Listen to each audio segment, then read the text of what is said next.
Welcome to the New Money Habits podcast, where we talk about how to create a better plan for your money so you don't have to live paycheck to paycheck. Here are your hosts, Sarah Jones and Nino Villa. Welcome back, Budgeteers. Coach Nino Villa here alongside me, my partner on the airways, as always. It's Sarah Jones. Hey, Sarah, how are you? And I think I know where you are. You're like in the South Dakota area. Hello. Hey, everyone. We are in the South Dakota area. Fun little thing that we did last week, I'll just share. There is an opportunity to boondock. So boondocking, for those that don't know, is where you park your camper, your RV, your tent without hookups. So no electric, no sewer, no water, fully self-contained, but you can park it in the Badlands. And we parked literally on one of the cliffs in the Badlands. And for those of you that don't know what the Badlands are, look them up. They are stunning. The Badlands are stunning. And we literally parked like right on the side of a cliff. And the views when you wake up in the morning, I almost can't put into words, the views and it was a little bit scary because when it gets really windy, the upslope or the down, for those of you that understand it better than me, pardon my language here, but however the wind blows in the Badlands and it comes up the cliff and it really rocked the camper, something crazy that we're like, are we going to tip over? Like, it was pretty intimidating for a while, but just some of the things that we get to do here are really just incredible. And I'm so grateful that this is the life that we choose. That's awesome. I mean, scary, but it sounds awesome. Right.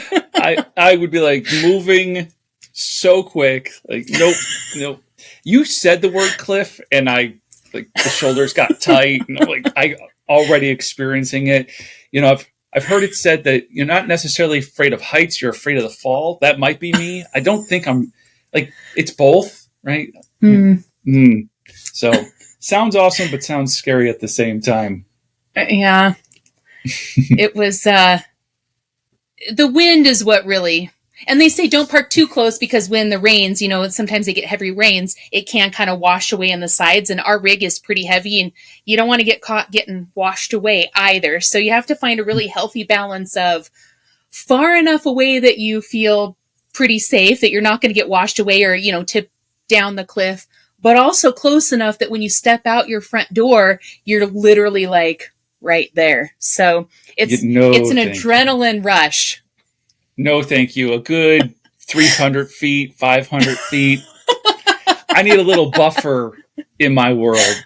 But that sounds amazing. I'll send you some pictures. You can look at it through pictures and live vicariously. All right. Sounds good, because then I'm safe here in my chair and we're all good to go. Right. Well, let me tease up the topic today. We're going to talk about the downfall after a windfall. Ooh, that's going to be really exciting. But don't miss out on other valuable financial insights. Subscribe to the New Money Habits podcast today and unlock a wealth of knowledge to empower your financial journey. Stay up to date with the latest episodes as Sarah and I discuss practical tips, host expert guests, and have thought-provoking discussions on all things money-related. Hit that subscribe button now and join our community of savvy listeners. So, a downfall after a windfall. Let me kind of describe a windfall for what we're talking about in context today, and then we'll jump in. But we hear it all the time. Lottery winners, they win millions of dollars, and then 2 years later, they're broke. We hear athletes sign these huge, lucrative contracts, but then 10, 15 years later, they're in the poorhouse. Entertainers, whether it's a movie star, a musician, whatever it might be, they're on top of the world one day, and then you're hearing about how they're declaring bankruptcy, a couple of years down the road. So what's with this downfall after a windfall? I did so much research on this yesterday in different industries that you just mentioned, and it's really striking, some of the statistics that I read about how people do come into this money, right? So the windfall might be lottery winners or, again, signing those big contracts for professional athletes, or, the platinum selling, album for the musicians, right? And you kind of come into this windfall of money, and then what happens to make them lose it all? And some of the statistics that I read were striking and not in a good way. Fairly disappointing, or disappointing, discouraging, right? Is disheartening reading some of this. And, there was a lot of things that were cited as contributing to kind of the downfall of it. And I think we're going to talk about some of those areas today, kind of the different things that contributed to how do you come into so much money, but then how the heck do you lose it all? Yeah.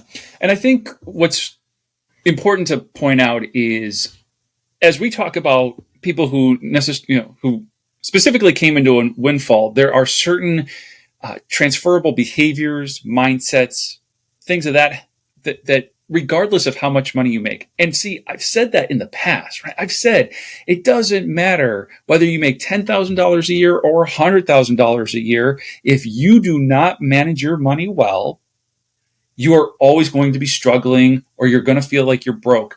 And here, I think, is a great example of the extreme coming into millions of dollars. We have also done an episode called Mo Money, Mo Problems, right? Mm-hmm. And so it's kind of all relative, but I want to encourage our listeners who would consider themselves average income earners, right? Whatever that is for you, $50,000 a year, $75,000 a year, whatever that is.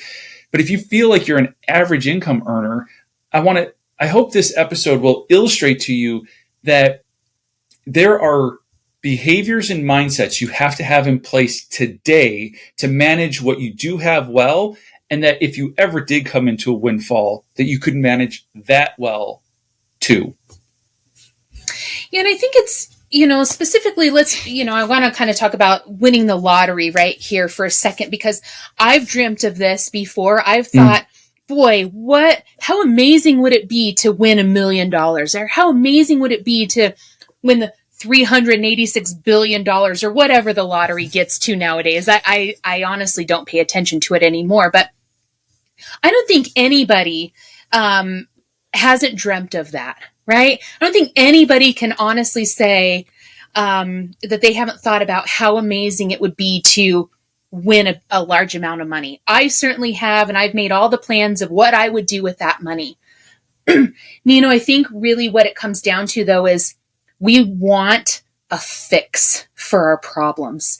And winning a large amount of money, we think, is going to fix a lot of our issues, right? It's going to fix a lot of I'm behind on my payments, or I have a lot of this debt. And if I won all this money, it would fix all of those problems for me. It would come in and I would just have the money to buy a house. I would have the money to pay off my credit cards, right? And I think that a lot of times, I think that's where the draw, right, and the fantasy really comes in. That, dang, if I won $1 million, I would be able to X, Y, and Z. And I think that's where people really get stuck, because, as you said, without knowing how to manage your money, without having a plan, right, for your current income, any amount of money that comes in isn't going to fix any of your problems. Quite frankly, it does. It causes more. Yeah, I think there's our word of the day again, plan, right? When there's a lack of a plan, when you get this large windfall, you don't necessarily, like, you think you have a plan. You're like, oh, I'm going to pay off my debt and I'm going to do this other thing. But maybe you've planned out 2 steps, and you certainly haven't thought about, I've daydreamed about the really large, $500 million Lotto. And it's like, okay, I would take the cash, pay all the taxes right off the top, take a big, large lump sum. Then I would pay off the debt and do this and do this. But then it's, my plan has 13 steps to it. I'd like to think that I've given some real consideration to what I would do. But part of that is, whether you win the lottery or not, it's about first about having some boundaries and having some rules and guardrails set up that say, this is what I'm willing to do, and these other things I'm not willing to do. And that applies to your regular monthly budget as as well as to any windfalls that you may experience. Because as we're talking about this, I'm currently working with a couple of different couples who are going to come into inheritances. Now, they're not $1 million inheritances, but they're still very large windfalls for those individuals, and there needs to be a plan for that. And there needs to be boundaries around what you will do with the money and what you will not do with the money. I love that. And I think it also kind of comes back to some discipline as well, right? That you can be disciplined with that windfall and still allow for yourself, because I'm going to be 100% transparent. If I came into a large windfall of money, am I going to blow some of it on stupid stuff? Yes. Yes, I am. Yes, I am. But I'm going to plan for that, right? That's where the boundary comes in at. I'm giving myself that amount of money to just blow, right? I'm still planning for how I'm going to use those dollars. I'm still planning, as you said, setting those boundaries with myself and really understanding and taking a look at what truly is important to me here, right? What do I really want to create? What do I really want to accomplish with this, this amount of money? And, am I going to blow some of it? Yep. And no shame to admit that, because side note, James and I were just talking about making kind of a ridiculous purchase for no other reason than to just cause some laughs with people. So if I come into a large amount of money, Nino, there's going to be some ridiculous purchases made. But I think people, what they don't do is they don't set those boundaries in place for themselves, right? They kind of, and I kind of even call this like lifestyle creep. You know, think about when you make more money at work, you get a big raise or you get a bonus, and you say, with this bonus, I'm going to pay a credit card off, right? Or I'm going to put it towards this. And we've even talked about this on an episode with like tax refunds. You know, you get a large tax refund, and in your mind, you're like, okay, I'm going to do this and this and this. Before you know it, you've spent everything plus, right? Lifestyle creep, the same thing happens with when you come into a large amount of money. It's like lifestyle creep times 100. You know, that brings up a really interesting point about understanding what you want before a windfall and what you have access to afterwards. And what I mean by that is, I'm working with a young couple right now. Their goal is to buy a house. And right now, they're in the market for somewhere, top of their budget is about $300,000 worth of a house. Okay. So they know what they're looking for. They know what the footprint of that would look like. It might be a 3-bedroom, 2-bath, somewhere between 1,500 and 2,000 square feet, something like that. Right. That's kind of, if all of a sudden they played the lotto and won, $10 million, then the very reasonable, well thought out, top of their budget, all of a sudden goes out the water, or to the wayside, and now they're thinking, oh, well, we can afford that $500,000 house or that $800,000 house. Like, we can buy whatever we want. So, as you were saying, it's a little bit about lifestyle creep, but I think it's also you completely shatter reality. The reality is they only need a $300,000 home, maybe going up to $350,000 or $400,000, and just to maybe get something that's just a little bit bigger, or maybe doesn't have nearly the projects needed to kind of repair it or whatever. Like, that would be understandable. But doubling or tripling what you're going to spend on a home just because you came into money is one of those boundaries that we would blow up really quickly. And if we don't put that boundary in place and any others, the money is going to go quickly. Something I literally just wrote down as you were talking is, just because you can doesn't mean you should. Right? Just because you can doesn't mean it's right for your life. And I think that this is where I think we get confused, especially when a windfall comes in, right? We don't have that boundary. We don't have that guardrail. We don't have that discipline. And just because I can do something doesn't mean it's the right thing to do for me. And that's something that I think that we we lack. And, and looking up some of the statistics, from lottery winners, 70% of them go broke within a few years. That to me, that's a strikingly high number. 70% within a few years go broke. And of them, at least 30% file bankruptcy. 30%. There aren't a large number of lottery winners, right? I mean, I don't want to go into all of the statistics, but knowing that a third of, say you win, you have a 33% chance of filing bankruptcy or 70% chance of going broke within a couple of years. Wow. Yeah. Wow.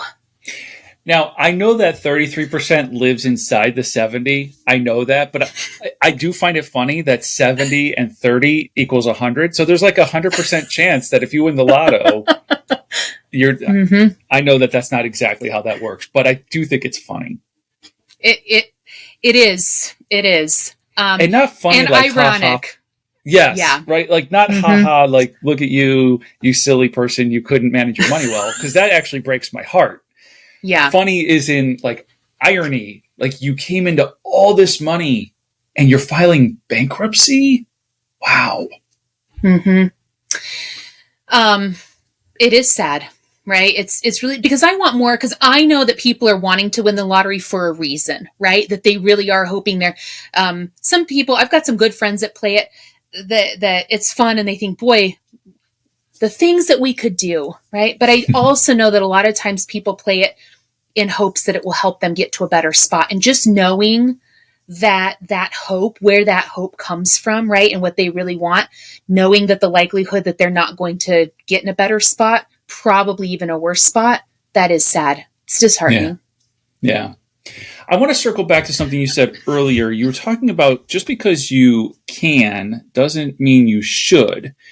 And when I heard you say that, this thought came to mind, and that is, so often people come into money and then they start to invest in things that they think are a good idea because they can now. They have the means to do so. But they might not understand that investment properly, or they don't necessarily know what they're getting themselves into. They just think, oh, this has got to be a good idea because I see other people doing it or whatever. So whether that's real estate or, you buy your first franchise because you're like, oh, it's a franchise. They're going to give me the blueprint to success. So just because you can doesn't mean you should. And I would extend that to say you shouldn't invest in something until you truly understand how it works and what it's going to require of you to be successful. And I think that point needs to be said again, right? That just because you think you're investing in something that is good for you doesn't mean that it actually is if you don't understand it. And this is where, I think a lot of times we kind of idolize, professional athletes because they do make a lot of money and we hear about a lot of money that they make. But, a lot of them also go bankrupt or suffer severe financial distress. And the NFL, particularly within 2 years of retirement. Let's be honest, guys. NFL players, they retire fairly early because their bodies can't handle it. So we're not talking about retiring at age 65. We're talking about retiring oftentimes, in their 30s, right? And to go bankrupt or suffer severe financial distress within 2 years of that. And a lot of times that was cited due to poor investments because they purchased, like you said, like a franchise, thinking that they were investing in something. But if they didn't understand how that investment works and how that industry works, they're actually losing their money. I was shocked. I was literally shocked because that's not a point that I had considered before. That really wasn't a point that I thought, wow, just because you invest doesn't mean that it's a good investment because you don't understand it. Right. Wow. Right. I've heard the horror stories about athletes who get taken advantage of, right? So, they get mixed up with the wrong kind of financial advisors or investment advisors who are kind of gearing them into things that come with a lot of risk, a lot of potential upside, but a lot of risk because maybe it's making them a huge commission check. And so that investment advisor is not doing what's in the best interest of the athlete. But so you hear about that, and you hear about people being taken advantage of all the time. You hear about lotto winners, and all of a sudden they have family coming out of the woodwork from all places. And so there is susceptibility, right? But I think it's about slowing down.